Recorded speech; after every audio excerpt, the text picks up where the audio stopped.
Welcome back to Spilling the Tea, a golf podcast where we are finding out that golf is a lot like podcasting. We're not that great at it. It's expensive, and we're spending a lot of time trying to get it right. Um, we are back today with a side piece episode.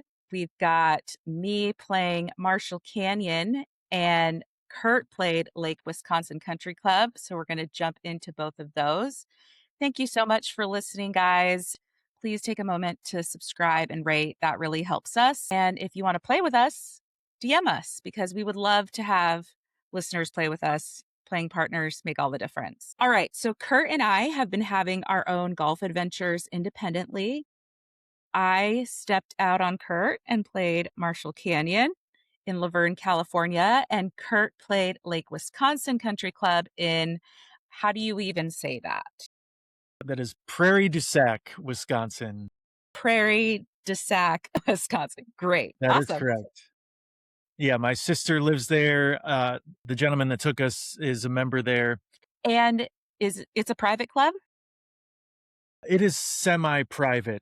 Members can go out before 10 a.m. and it's members only, but then after 10 a.m. anyone can book a tee time, but it's still technically public, but you get some perks. You get discounted range balls, discounted tee times. Nice. Cool.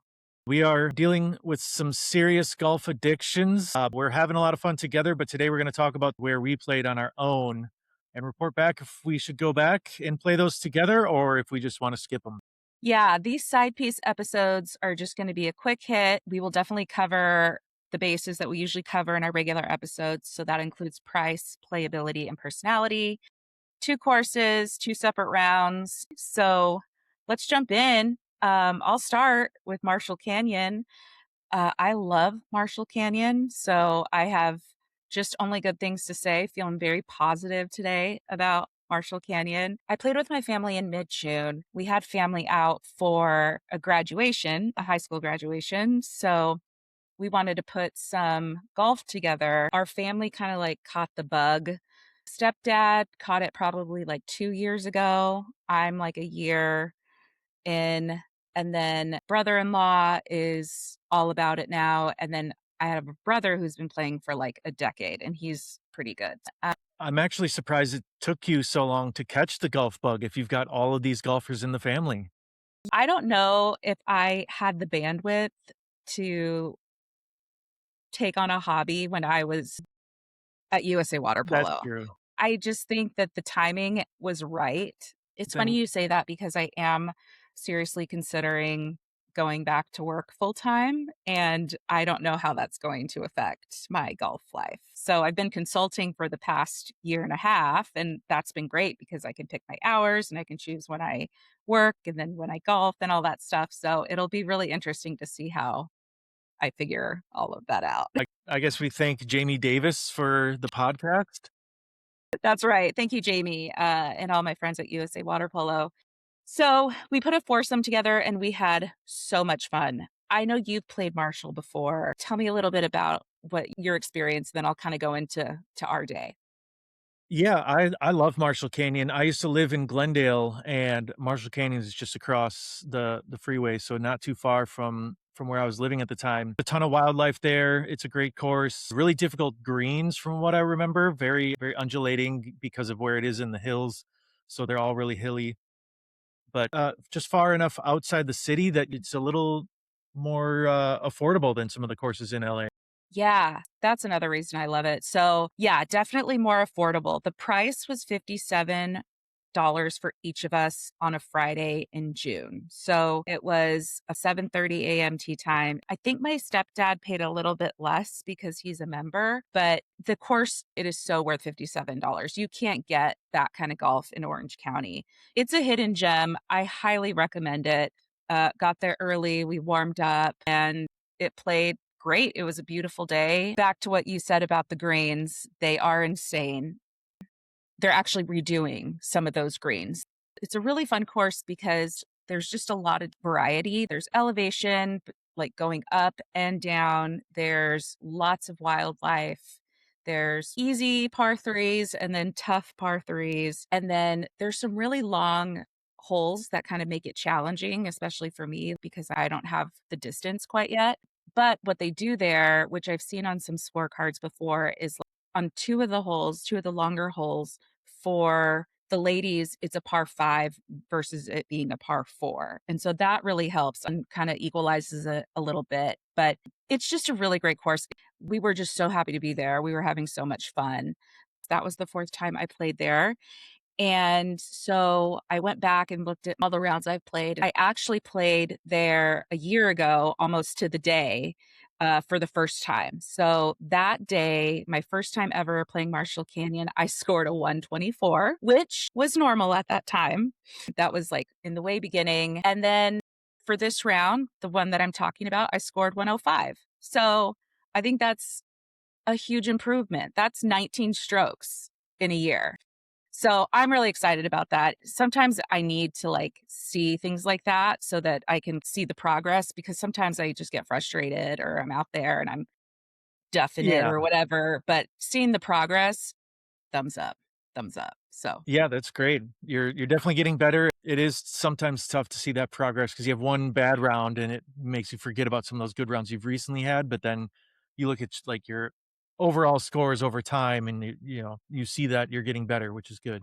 I just only have really great things to say. Marshall Canyon to me feels like home away from home. I think that has to do with a couple of things. One, I've gotten to play there with my stepdad, and it's always fun, and he's one of my favorite people in the world. It's in the area that I grew up. So it had been there my whole life, but I didn't golf. And so it's like a little hidden treasure that I feel like I found in my adulthood. It was really cool too. After the round, the family was meeting up at our favorite Mexican spot. And so we got to like eat some good food after. So, yeah, when I think Marshall, I just feel really warm and fuzzy about it. I think we should absolutely do a full episode there. It was actually already on our list, and I'm just going to keep it there because it's just a really fun place. And then we can go get Mexican food after, Kurt. But great playability. Looking back on the progress that I made, I think when I started, it was tough, right? That's a tough course to play. But I'm glad that I've stuck with it. And every time I've gone back, I've taken off some strokes. They have a decent driving range. It's not huge. They don't have a ton of bays, but they had enough for us. And, we all warmed up. They also have a really nice putting and chipping area that's outside the clubhouse. And those practice greens, I feel like, are true to what you experience on the course, which is nice because Yeah. you can take some time to practice before the round. And then those greens, when you're out there, they're just going to get you. I think we're coming into a pattern here. Like playing partners obviously are a make or break situation. Honestly, this round of golf was my favorite round that I've played this year so far. I was with people that I love. We all have different levels of ability. It was just a really great day. I have nothing bad to say. Can't wait to go back. Let me know when, and I'll be there. I love it. Great. Love to hear it. Although I don't know that I love to hear that it was your favorite round since we started this podcast, and it's a side piece episode. So I you're Kurt, you're choosing a side piece over your I'm main squeeze. I know, man. I'm a family man, and I love my family. And I think just all being together during that time as well just made it all the more fun. And I just can't wait to play rounds with them forever. Like, this is a lifetime game. And that's so exciting to me. Like, we're going to have a lot of adventures together playing different courses. And I'm excited to do that with my family, who I love so much. I also played with family on this side piece journey, but before we get into my round, I do want to go back to what you said about like the green really matching the greens of the course, and then also that you saw yourself getting better, and it's a good benchmark for like your progress as a golfer. And I think that the short game is where you gain strokes. It's one of the hardest things to get like putting speed and chipping around the green. All of that stuff is one of the last things that you get really good at as a golfer. And then it's also one of the first things to go if you don't play for an extended period of time. So when you haven't played for a while, you sort of lose that touch. All those like feel shots is what they call them. Like your standard distance of your 5 wood or your 6 iron. You know those distances when you hit them full swing, but it's the feel shots where you're not taking a full swing, or you got to like kind of feel that distance. It's one of the hardest parts about golf, and it's where more strokes are gained or lost. So it makes sense that Marshall Canyon would be that way. The hills and like all the areas around the green are hilly, and then the greens themselves are hilly. So it's hard to have that short game and putt. So yeah, it makes sense that you are tracking that score and why it would be a good benchmark. Yeah, But those are all things that show that you're making progress and, you know, on your way to being a lifelong golfer. I'm addicted, man. And I've never heard that before. I've never heard feel shot, but I that's exactly what it is. It's like you said, I know my stock yardages for my irons and my woods, but when I get those wedges in my hand, I kind of got to feel what I'm doing. And yeah, it is so hard, but improving, improving.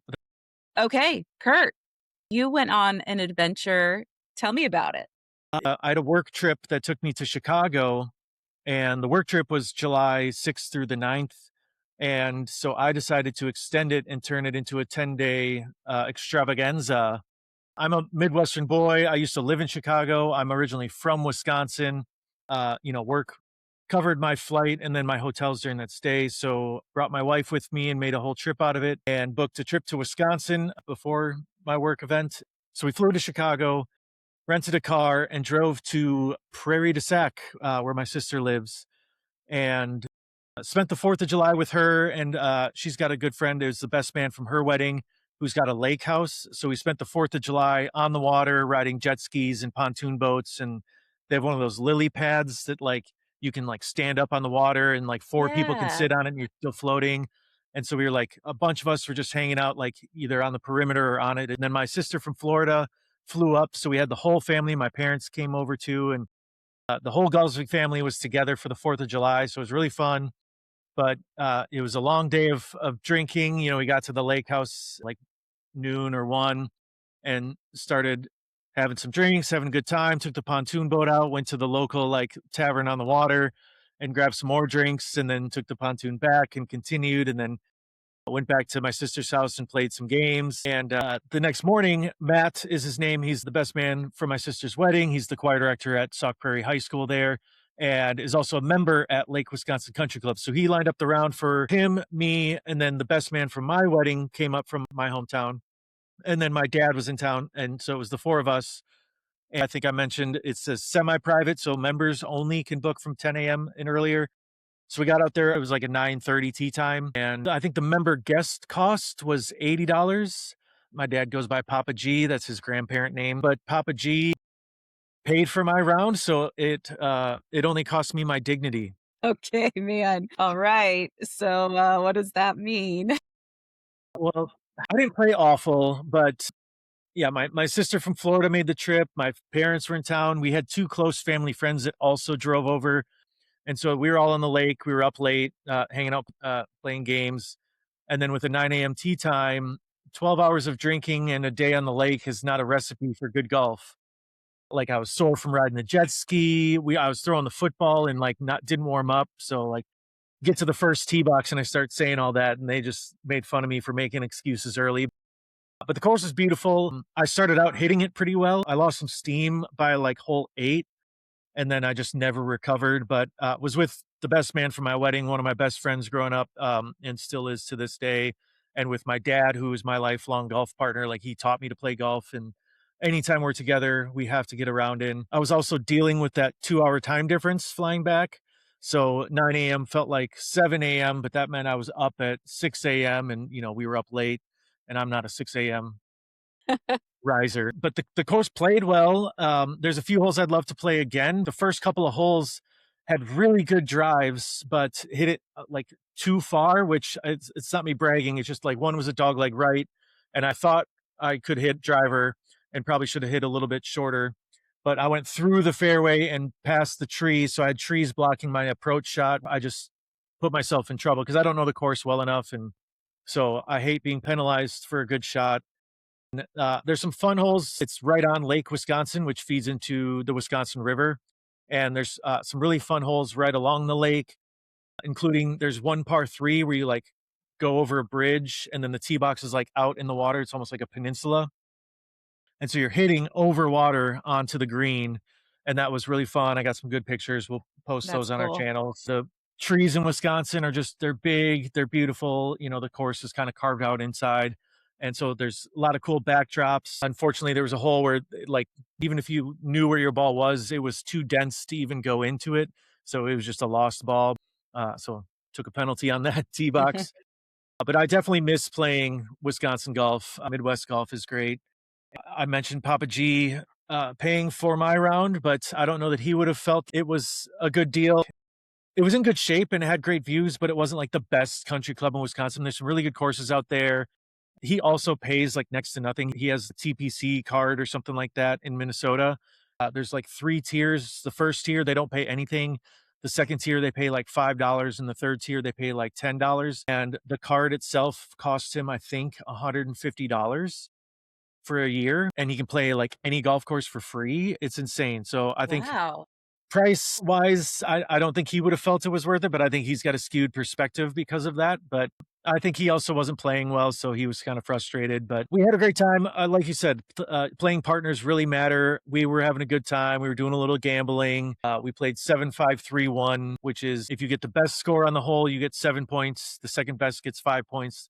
Third best gets 3 points, and last place gets 1 point. Yeah, I have not delved into any gambling. I've been with people who gamble and play for money. I know that I would love to do that. I worry about my performance. That's what the handicap is for. I want to learn. Yeah, and there's some fun games like Wolf is pretty fun. It's another point-based game, but you get to pick partners based on their tee shots, and that changes each hole. So that's always fun. There's so many different variations of gambling. I love golf and I love gambling, so it's always Stoked. fun. Same. Let's do Uh, it. but yeah, it was a good time. I was playing pretty well. I had some really good shots, but by the back nine, I think the lack of sleep and Fourth of July celebrations got to me, and so didn't finish strong. But yeah, with the group we were with, it was great and had a good time. Okay. If Lake Wisconsin Country Club was a person, who would she be?